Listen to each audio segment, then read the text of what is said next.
Hello friends, welcome to all. आज मैं आपके लिए जो वीडियो लेकर आ रहा हूँ, देखिए फार्मा सेक्टर के एक जबरदस्त स्टॉक की यहाँ पे बात करने वाले हैं।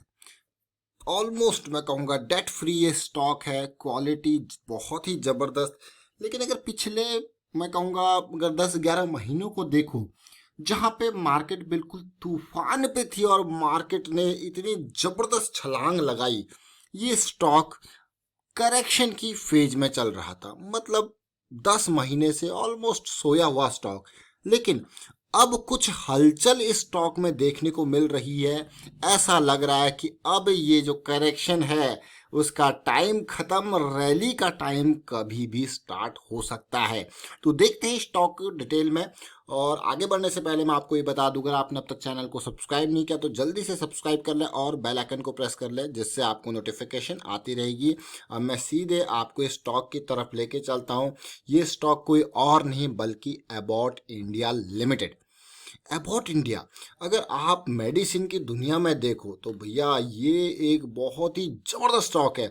इसके आप देखिए कितनी सारी मेडिसिन है, आप इसकी वेबसाइट पे जाके देख सकते हो डिटेल में। अलग अलग कैटेगरी की, अलग अलग बीमारियों की दवाइयाँ यहाँ पे। अब देखिए एक ब्रांड वैल्यू इसकी है अबॉट इंडिया की। अब अबॉट इंडिया की अगर मैं यहाँ पे बात करूँ, मार्केट कैपिटलाइजेशन वाइज शेयर की बात की जाए तो ऑलमोस्ट 32,000 करोड़ का मार्केट कैपिटलाइजेशन है। लेकिन शेयर का प्राइस पर शेयर 15,000 के पास है। देखिए 15,000 रुपये का एक शेयर। लेकिन अगर स्टॉक को आप तसल्ली से देखो, इसकी पी रेशियो को देखो तो 49.2। आप इस स्टॉक के अगर डेट को देखो, जैसा कि मैं आपको कह रहा था कि भाई मार्केट कैपिटलाइजेशन के कंपैरिजन में नेग्लिजिबल डेट ना के बराबर का उधार कंपनी के ऊपर। अर्निंग पर शेयर 306 रुपीज का है। पीजी रेशियो देखिए 2.33 का। प्रॉफिट पिछले 3 साल का एवरेज प्रॉफिट ग्रोथ 29% का, जो कि काफी अच्छा इंप्रेसिव नंबर है। सेल्स ग्रोथ 12% के आसपास। अगर मैं आपको यहाँ पे इसकी डिटेल दिखाऊं, रेवेन्यू और प्रॉफिटेबिलिटी पिछले 3 साल के पिछले 10 सालों के हिसाब से नंबर्स को देखिए। 2009 700 करोड़ देखिए। और उसके बाद आप देख सकते हो किस तरीके से नंबर्स बढ़ते हुए लगातार रेवेन्यू और ग्रोथ आपको दिख रही होगी। हाँ भाई, ग्रोथ तो बहुत ही बढ़िया इसने दिखाई है, आप देख सकते हो। और इवन अगर मैं बात करूं 2014-15 से लेके 2020 तक फार्मा सेक्टर में आप देखोगे एक बहुत ही बड़ी गिरावट का टाइम फ्रेम यहाँ पे था। ये 4-5 साल फार्मा सेक्टर के लिए एक बनवास की तरह थे। लेकिन इस स्टॉक ने यहाँ पे भी आप देखोगे तो रेगुलर रेवेन्यू में ग्रोथ आपको दिखाया है, यानी कि नंबर्स काफ़ी अच्छे हैं। Fundamentally strong share. लेकिन जब बात आती है प्रॉफिटेबिलिटी की तो वो भी देख लीजिए। प्रॉफिटेबिलिटी कहाँ डबल डिजिट में प्रॉफिट था और आज की डेट में देखिए कहाँ तक प्रॉफिट चला गया। 70-80 करोड़ की रेंज से प्रॉफिट बढ़ता बढ़ता 600 करोड़ की रेंज तक चला गया। तो प्रॉफिटेबिलिटी भी बहुत ही बढ़िया। पिछले 10 साल का एवरेज प्रॉफिट ग्रोथ देखा जाए तो 23%, पिछले 5 साल का 21%, पिछले 3 साल का 29%।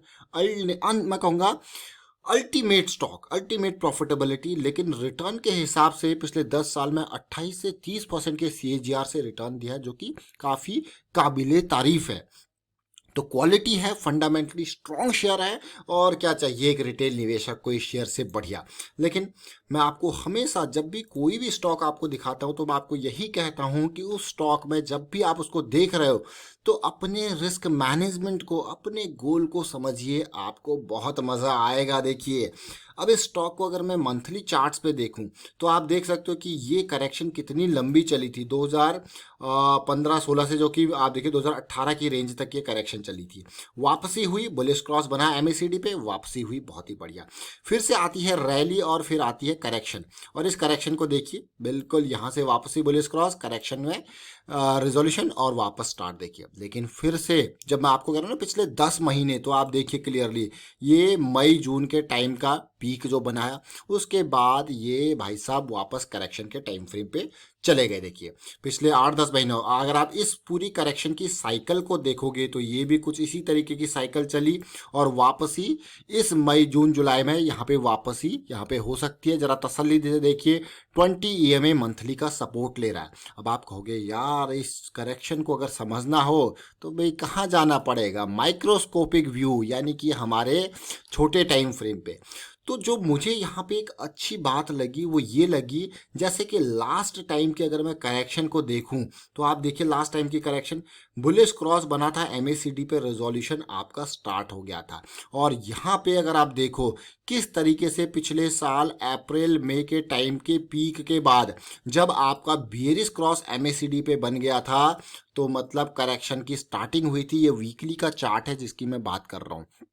इस बार अच्छी चीज, अच्छी सिचुएशन मुझे ऐसी लगी, जो पहला फेज था करेक्शन का वहां पे बहुत ही जबरदस्त बेरिश सिग्नल, फिर थोड़ा कम, फिर थोड़ा और कम, और इस बार ये देखिए ये पूरा का पूरा डाउन ट्रेंड चला।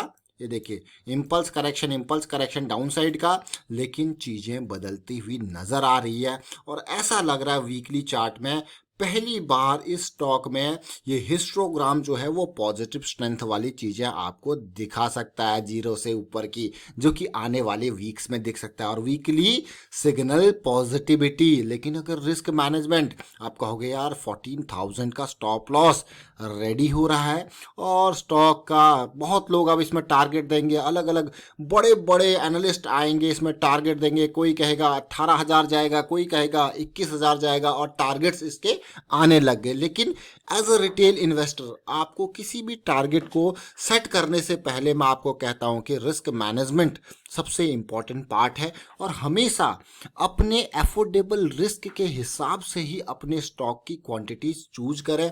तो उसके बाद आपको मार्केट में डर नहीं लगेगा, क्योंकि आप इन्वेस्टमेंट से पहले अपने रिस्क को कैलकुलेट करके चल रहे हो। जैसे कि अब यहाँ पे जब वापसी होगी तो वापसी में क्या होगा, हायर लो का स्ट्रक्चर आपको देखने को मिलेगा, और उस हायर लो में यही नहीं, आप छोटे टाइम फ्रेम पे देख सकते हो, समझ सकते हो कैसी सिचुएशन चल रही है। तो अभी फिलहाल हम चलते हैं डेली पे। डेली पे देखिए इतनी ज़बरदस्त गिरावट आई, आप देखिए इसमें किस तरीके से ये गिरावट की साइकिल चली पिछले 10 महीनों में। तो वापसी आप कहोगे यार एटलीस्ट बुलिश क्रॉस तो बन जाए, बुलिश क्रॉस के बाद की जो करेक्शन आएगी वो रेजोल्यूशन का हमको मौका देगी बढ़िया वाला। फिलहाल अगर आप देखोगे तो 200 SMA से भी नीचे डेली पे प्राइसिंग चल रही है, देखिए क्लियरली। लेकिन एक अच्छी बात यह है कि वीकली पे बुलिश क्रॉस के सिग्नल्स हैं।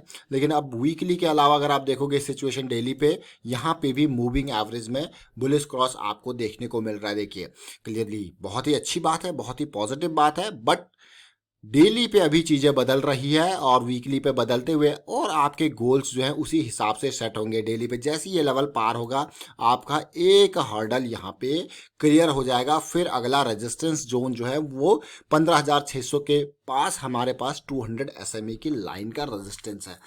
क्योंकि मैं आपको हमेशा कहता हूं कि अपने गोल को समझो। कई बार क्या होता है, आप गए, आपने देखा भाई मंथली की रैली है, मंथली का करेक्शन आया, फिर मंथली की रैली स्टार्ट होगी, ये मंथली का पार्ट है। और आप इस पार्ट में अगर आप देखोगे तो इस पूरे के पूरे करेक्शन में भी आपको काफ़ी सारे अप डाउन देखने को मिल सकते हैं इस पर्टिकुलर पार्ट में। और अगर आपका गोल क्लियर नहीं होगा और इसकी वापसी रैली के टाइम फ्रेम पे भी आपको काफ़ी अप डाउन छोटे टाइम फ्रेम पे देखने को मिल सकते हैं। और अगर आपको गोल क्लियर नहीं होगा तो ये करेक्शंस में आपको डर लगने लगेगा।